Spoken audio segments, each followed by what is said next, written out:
Sejam bem-vindos aqui em nosso espaço Caminho da Luz, aqui em São Tomé das Letras, nas montanhas, nesse clima muito gostoso, nessa energia, né? Esse astral maravilhoso, esse astral que favorece com que nossos irmãos espirituais, nossos mentores da nossa casa se aproximem mais facilmente de nós, né? Ajude-nos a inspirar-nos, a trazer essa energia gostosa para que a gente possa transmitir bons fluidos para vocês, uma boa energia, né? Uma mensagem que toca profundamente a alma de vocês e que seja de grande ajuda no caminho espiritual, nessa jornada espiritual, ok? Então é isso. O tema que nós escolhemos hoje para conversar com vocês é a compulsão. Então nós vamos tentar entender porque existem N tipos de compulsão. Pessoas que têm compulsão a comer. Outras já não comem, fica magrela, anorexica, aquela coisa toda, né? Anorexia, a bulimia, a compulsão a comprar, compulsão a isso, compulsão a aquilo. Milhares de compulsões que surgem no decorrer de nossas vidas e muitas pessoas, cada um tem um pouquinho de uma compulsão, vai para um lado ou vai para o outro. Mas vocês vão ver que a fonte do problema, fundamentalmente, é a mesma. É isso que nós vamos tentar diagnosticar.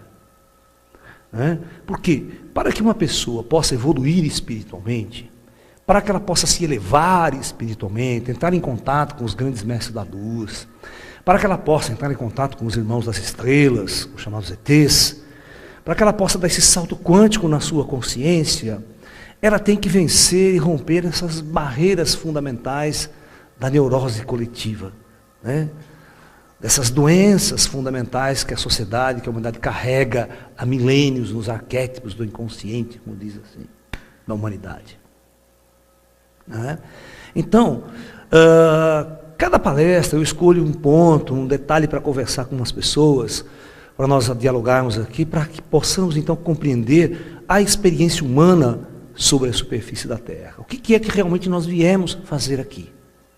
E por que, quando você olha para o mundo, você vê um mundo destorçado ecologicamente, você vê um mundo em conflito, um mundo em guerras, guerras políticas, guerra civil, né? Passando por essas guerras mundiais, destruidoras que nós vimos ao longo dos tempos.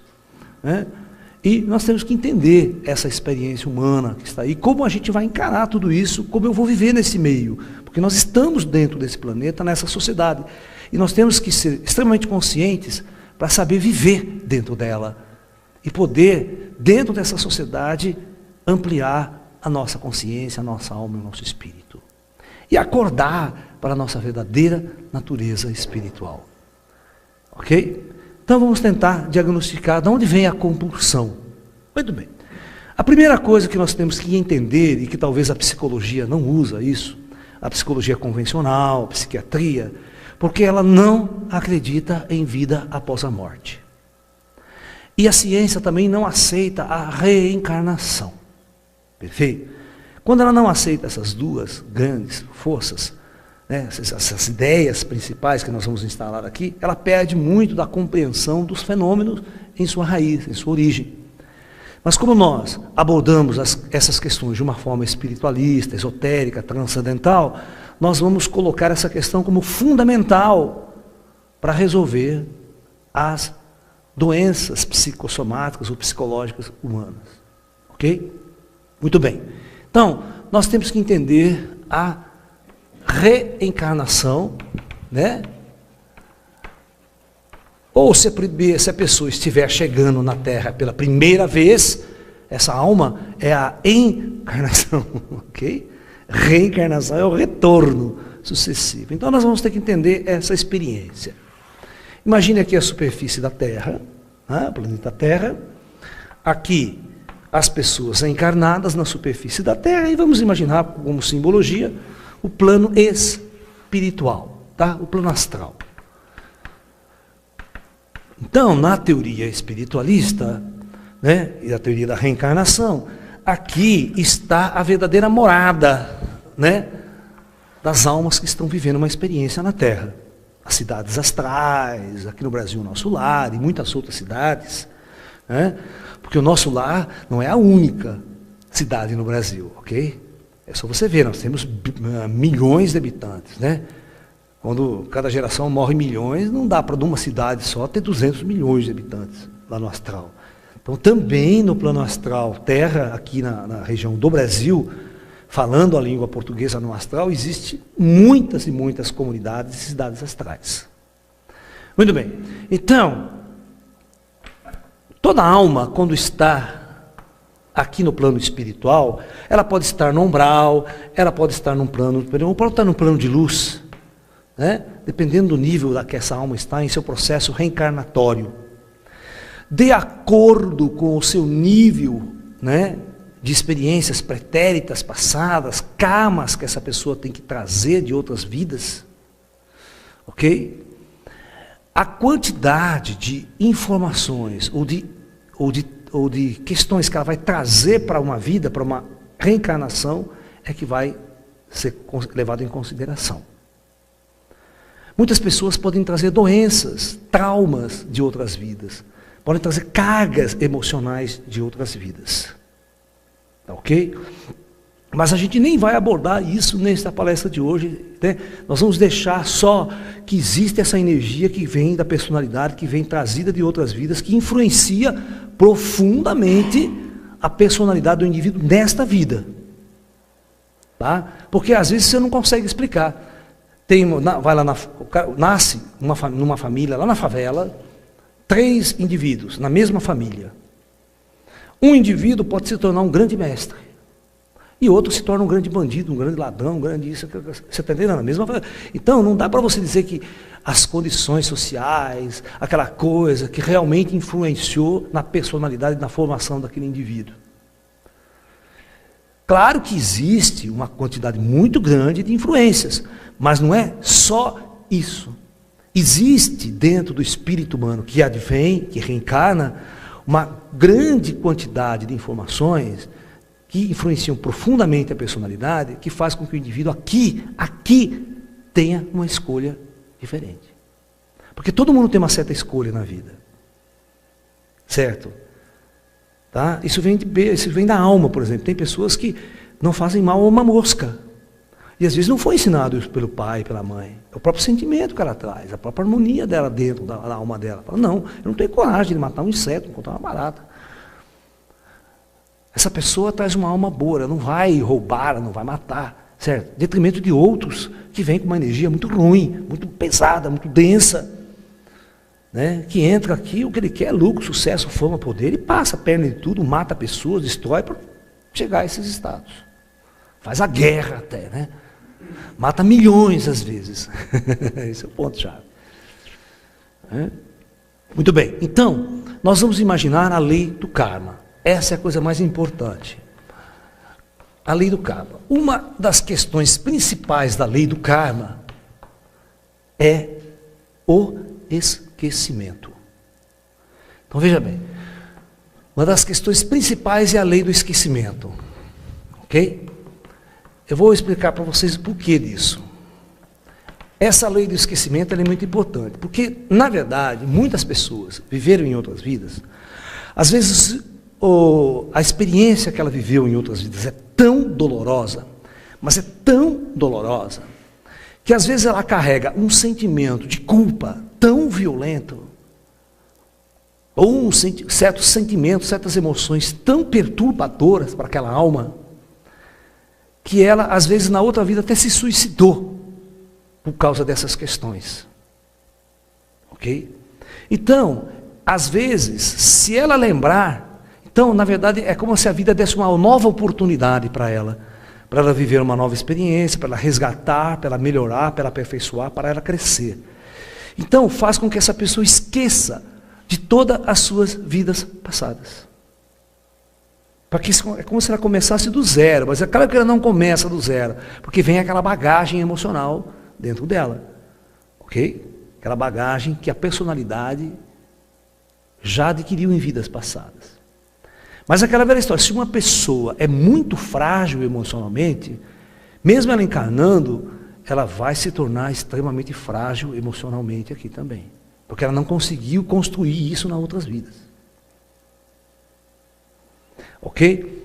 Então, Quando uma alma encarna, ela esquece de tudo, esquece de quem ela é, de onde ela veio, o que ela está fazendo aqui. E esta alma, presta bem atenção, pela lei do karma, ela é enclausurada dentro de um corpo biológico, corpo físico. Então essa alma, é enclausurada. Enclausurada dentro de um corpo. Ok? É como se ela fosse aprisionada. Porque não se esqueça que o espírito flutua, o espírito atravessa as paredes, o espírito pode sair daqui para a China agora mesmo, certo? Com maior facilidade, voando, volatilizando, é livre como os pássaros que ficam flutuando, voando. Então essa sensação que o espírito tem quando está fora da matéria, ela é muito fantástica. Agora imagine um ser desse, com essa liberdade, com essa questão toda, quando é enclausurado e aprisionado num corpo físico denso, ele fica atrelado e preso à matéria, à gravidade da Terra. E esse corpo tem que beber, comer, tem que existir, e você não toma consciência de nada fora disso. Presta atenção, essa é a chave da questão. Quando um homem, uma alma é enclausurada dentro de um corpo, e este corpo que ela vai usar tem tudo a ver com resgates kármicos de outras vidas,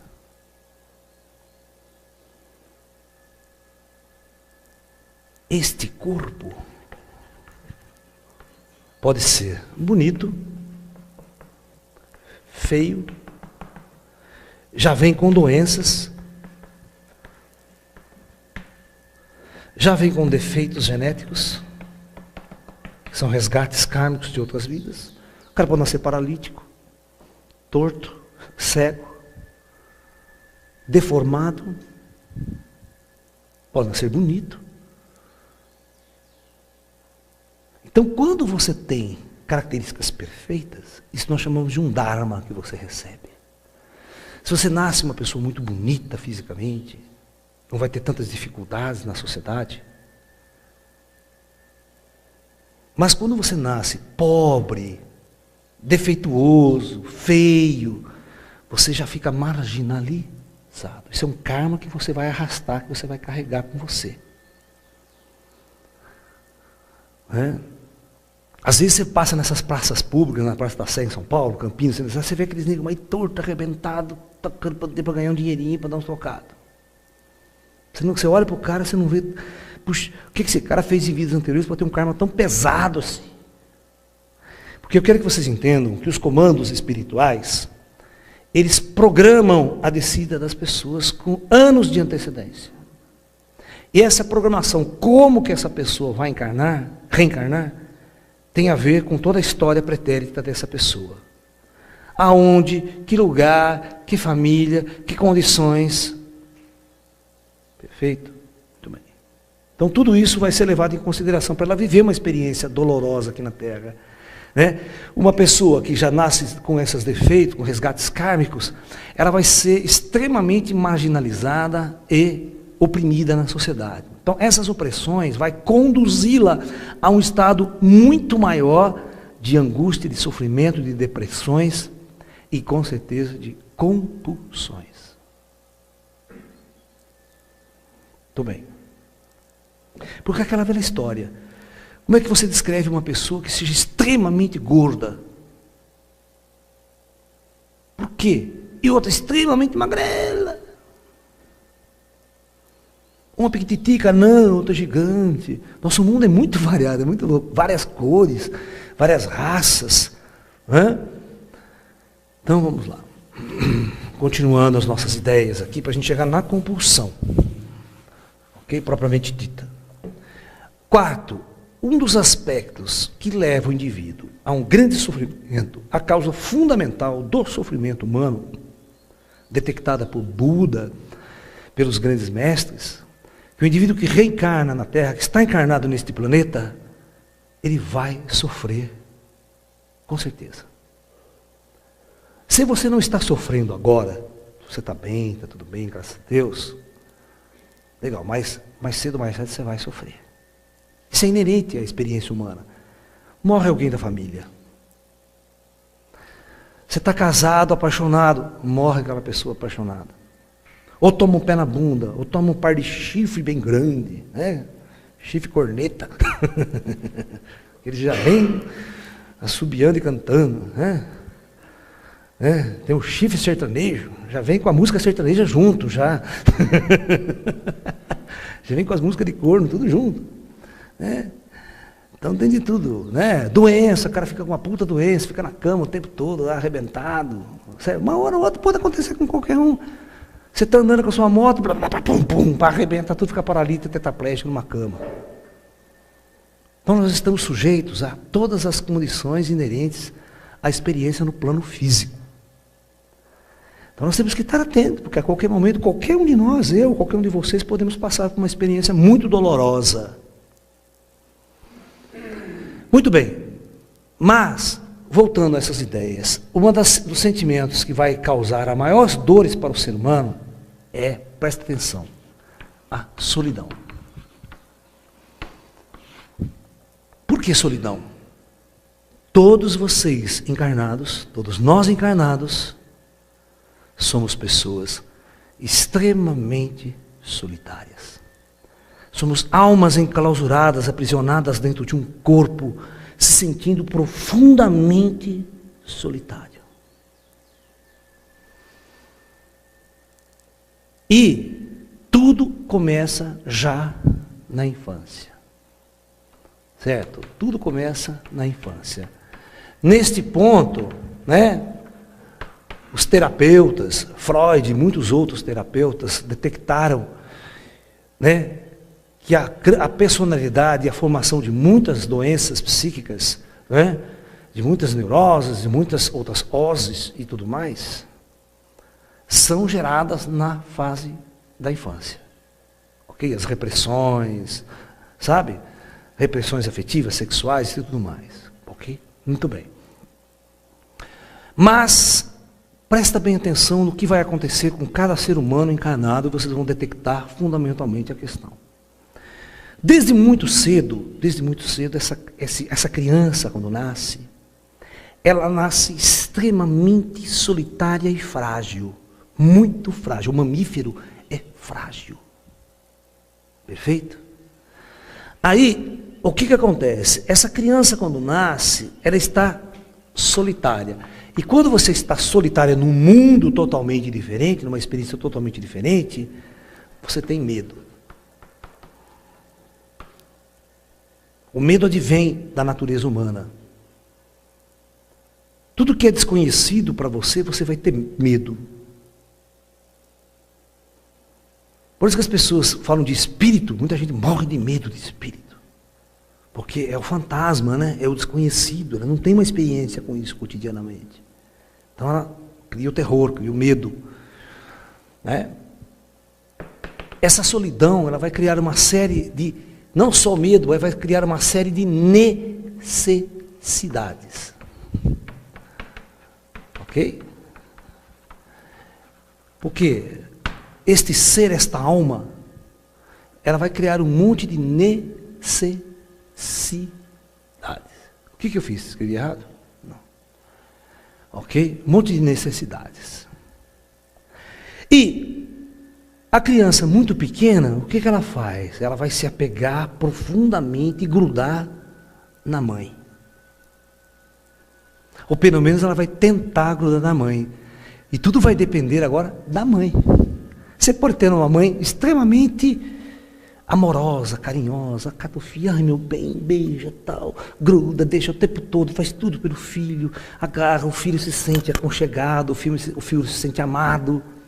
Ou pode ser aquela mãe sorteira, aquela mãe que joga a criança, não quer nem ver você, joga num asilo, larga ela lá, tatatá. Essa criança vai criar uma personalidade aí. Porque ela não vai, as necessidades que essa criança tem de fugir da solidão, fugir dos medos que ela tem e apoiar-se em alguma coisa. Tá? Então, neste momento, se ela não tiver essas questões,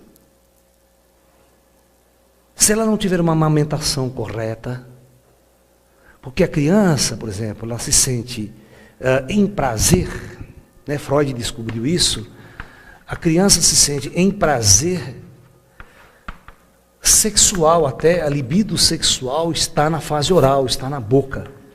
Então a criança, ela sente um prazer sexual muito grande quando está amamentando, quando está se alimentando. Por isso que ela se alimenta, por isso que os mamíferos todos se alimentam já cedo. Mesmo o gatinho de olho fechado, não vê nada, ele já vai procurar a tetinha.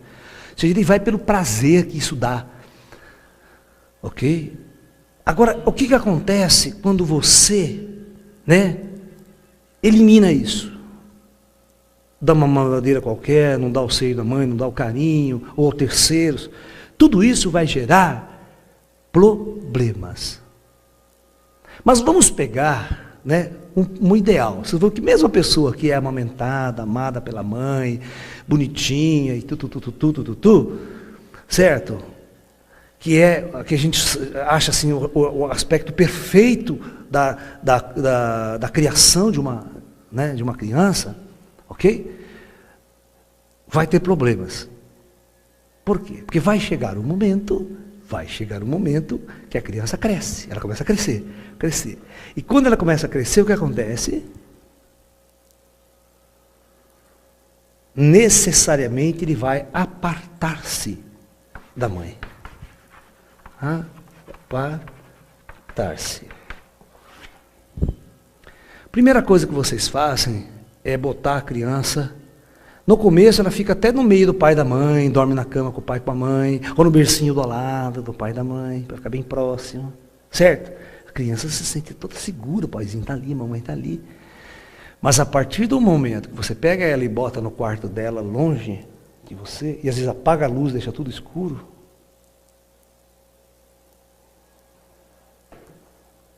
ela vai entrar novamente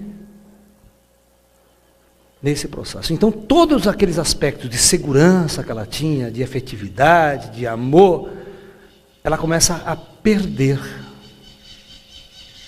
Ela começa a não ter mais. E ela se vê novamente num mundo totalmente solitária, frágil, indefesa, com medo. Aí ela sai para a sociedade e tem que enfrentar o mundo lá fora. Tchan, tchan, tchan, tchan. Muito bem.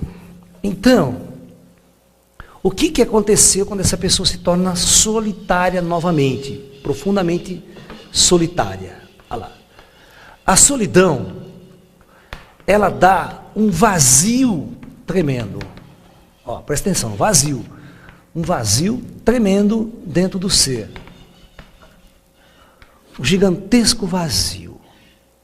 Tem um vazio lá dentro.